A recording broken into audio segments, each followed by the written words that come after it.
कन्याओं को मुक्त कराया, उनके साथ भी भगवान ने शादी किया था। इसी प्रकार से 16,108 रानियां भगवान की सुदामा जी के चरणों में पांव लगने आती है, पांव छूने आती है, तो प्रणाम करती है। तो वो बार बार में कहते हैं रानियां कि कितनी बार आपकी रानियां इतनी, कृष्ण आपकी इतनी रानियां हैं, मैं तो आशीर्वाद देते देते थक जाऊंगा। रुक्मणी जी ने भी सुदामा जी के चरण छुए और जामवंती ने भी, काली नंदिनी और लक्ष्मणा, इसी प्रकार से 16,108 रानियों ने सुदामा जी के चरण छू के आशीर्वाद लिए।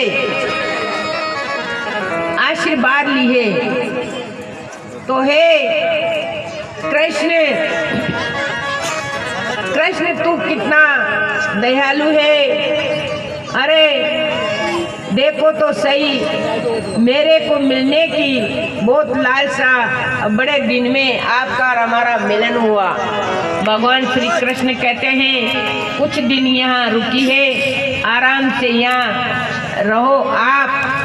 भगवान वहाँ रुक जाते हैं और कुछ दिन वहाँ रहते हैं और 3 मुट्ठी जो चावल लाते हैं,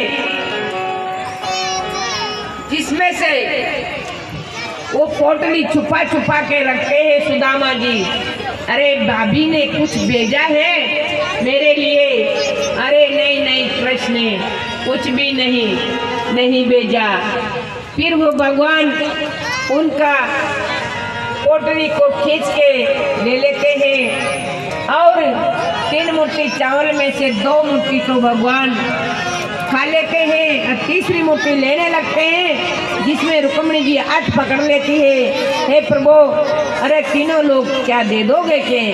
2 लोग तो सुदामा को दे दिया, आप 3 लोगों को मत दो, 1 लोग तो रखो आपके पास। इतने बड़े दयालु कृष्ण भगवान है।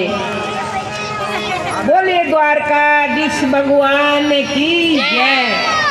इतने में उधर सुशीला इंतजार करती है, हे मेरे स्वामी द्वारकाधीश, मुझ पर कृपा करना, कब आओगे, क्या होगा क्या नहीं होगा।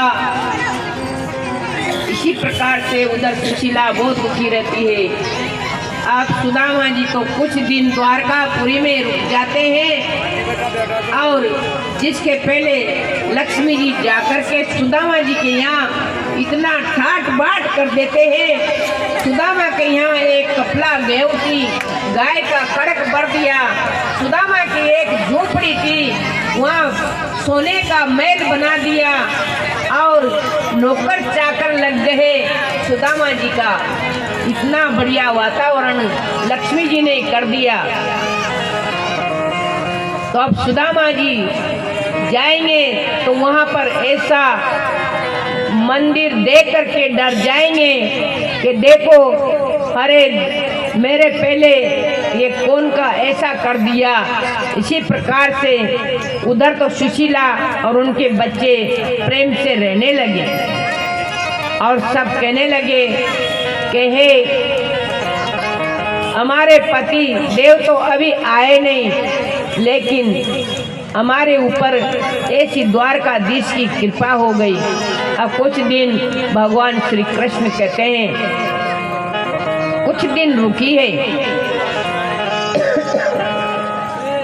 भगवान प्रेम की बातें करते हैं आपस में मित्रता से और अपनी बीती हुई बातें याद दिलाते हैं। और रानियाँ कहती है आपके मित्र की और आपकी कहानी जरा बताइए।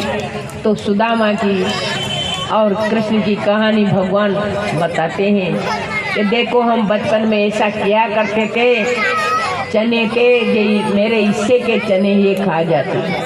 तो फिर कहते हैं ऐसे झूठ बोलते, हरे कृष्ण हाँ वो बचपन तो याद आता है। ऐसे कृष्ण सुदामा मित्र प्रेम की बातें ऐसी करते हैं, बड़े आनंद से रहते हैं।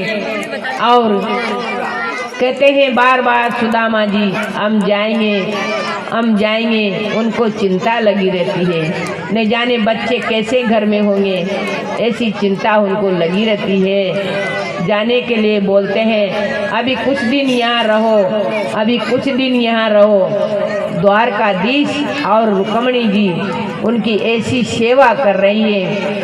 और सुदामा जी के जो कांटा लगा था तो भगवान श्री कृष्ण कांटे निकालने लगे कि आपके कांटा लग गया, मैं निकालूं। तो भगवान सुदामा जी का पैर के कांटे को निकालने लगे। तो रुक्मिणी को सुई लाने में देर हो गई, तो भगवान ने अपने मुख से सुदामा का